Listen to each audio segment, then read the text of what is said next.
we've been talking about frames of reference moving at a constant velocity relative to one another. Now I'm going to do the experiment with the dropping ball again, only this time the cart will be accelerated relative to the Earth frame. These weights will fall and give the cart a constant acceleration.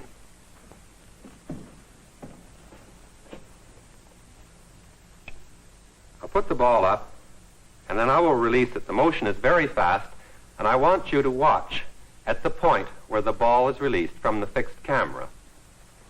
Ready? I don't know whether you saw that or not, but the path of the ball was the same as it was before, only this time it landed in a different spot. This is because the car kept on accelerating in this direction as the ball was falling. Now I'm going to let you see it again with the slow motion camera fixed onto the cart.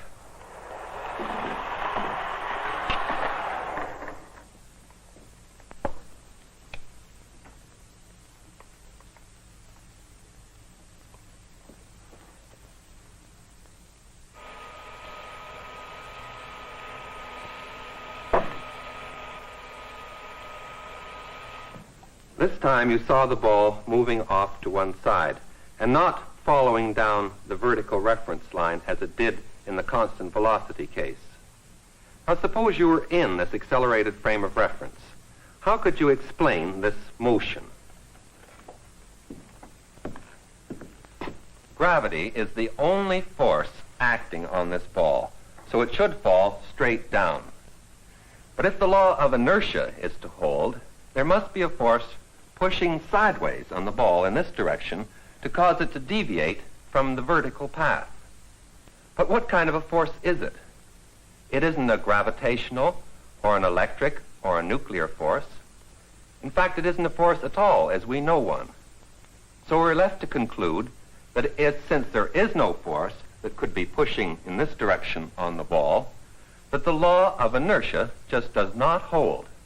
This is a strange frame of reference. We call a frame of reference in which the law of inertia holds an inertial frame. The law of inertia holds in the Earth frame of reference, so it is an inertial frame. The cart moving at constant velocity relative to the Earth is an inertial frame, but the cart which is accelerated is not an inertial frame.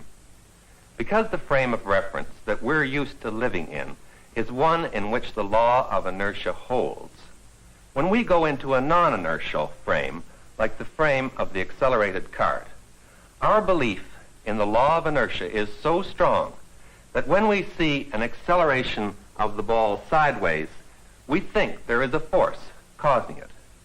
So we make up a fiction that there is a force. And sometimes we call this a fictitious force.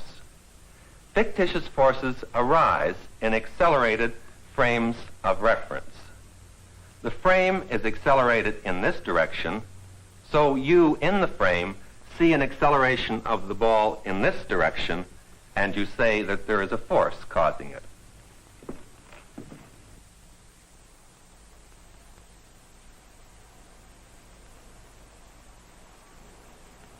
What's happening this time? Why doesn't the puck move straight across the table as it did before?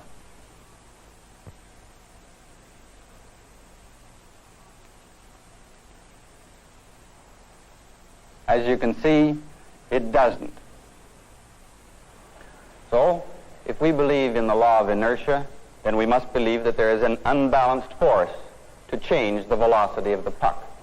But this puck is nearly frictionless, so what can be exerting this unbalanced force on it? Suppose that you watch the motion, this time, through a camera which is fixed in the Earth's frame of reference.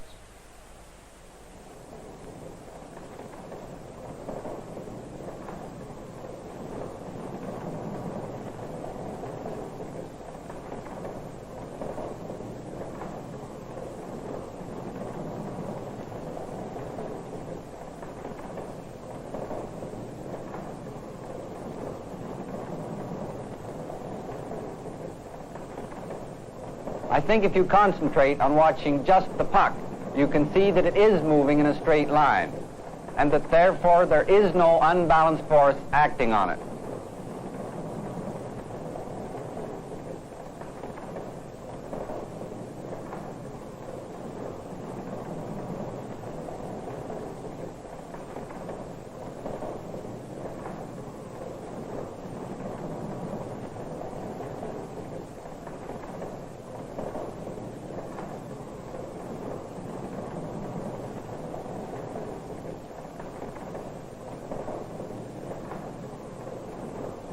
Now we're going to stop this rotation so that I can talk to you about what is happening here. I don't know about you, but I'm dizzy.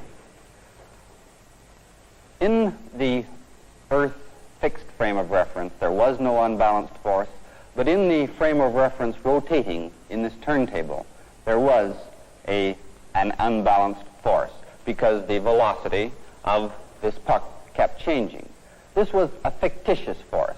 The rotating frame is a non-inertial or accelerated frame, just as the accelerated frame of the cart that Dr. Hume showed you was. You know that every object which is moving in a circle has an acceleration towards the center of the circle. This is the acceleration that has a special name, the centripetal acceleration. Now you hold this puck for a while, hold it steady, while the turntable is rotating, and I'll get off.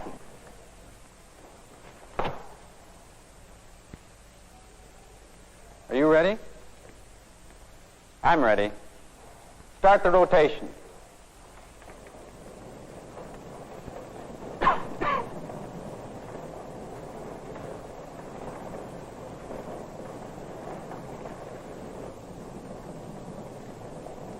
You can see that now the puck is moving in a circle. Dr. Hume is exerting a force to keep it moving in the circle, and you can see this from the fact that the rubber ring is extended. He is exerting the centripetal force, and this is the only horizontal force acting on the puck. But now let's look at it again from his point of view in the rotating system. He is exerting a force towards the center of the table, and yet the puck is standing still, or at least more or less still. There is some vibration.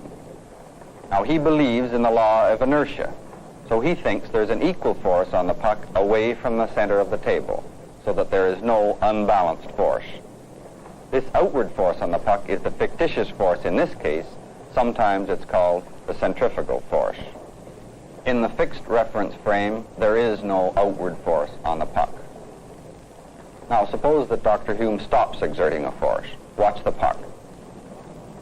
In the fixed frame of reference, the puck moves off in a straight line. There is now no unbalanced force acting on it. Now let's look at it again from his point of view in the rotating system. When he releases the puck, which to him was at rest, it moved. The force away from the center is now an unbalanced force on the puck, to him.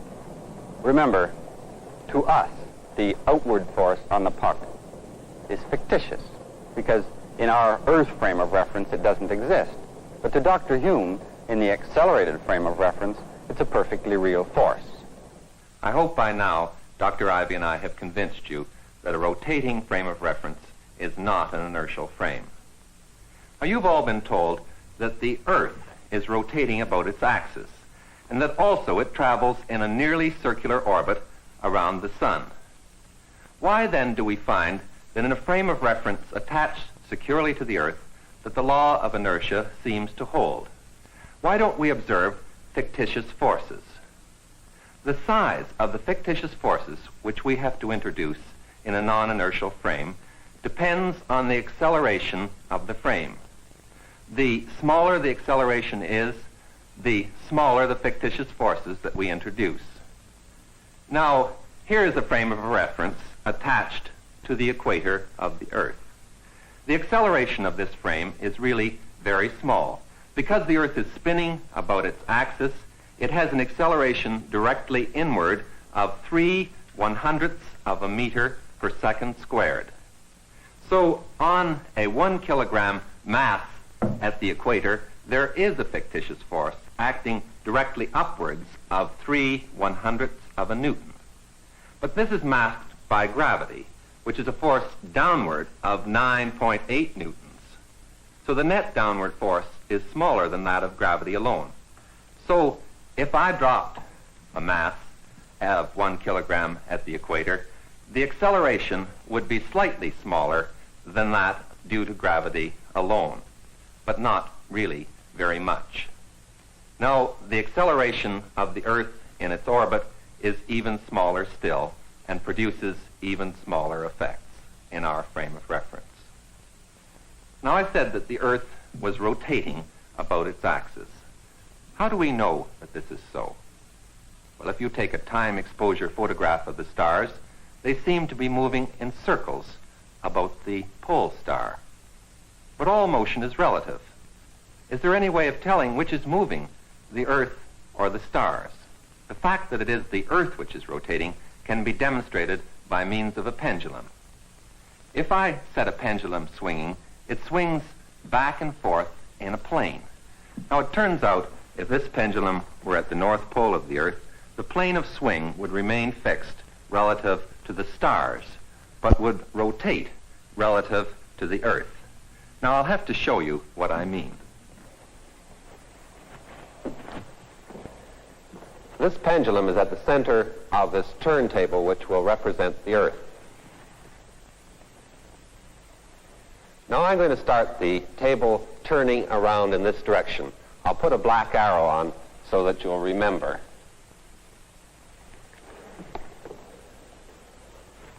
All right, start the rotation.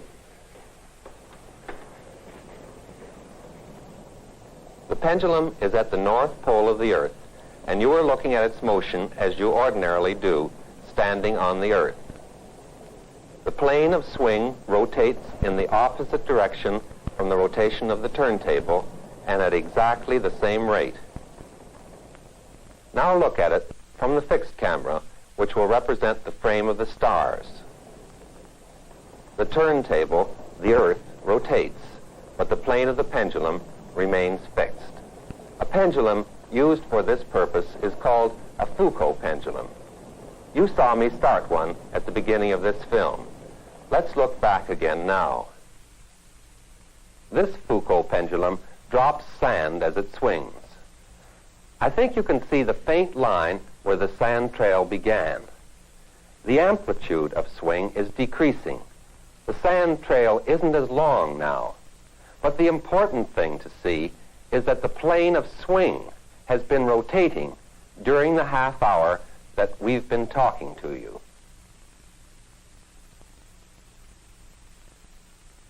An inertial frame of reference is one in which the law of inertia is valid.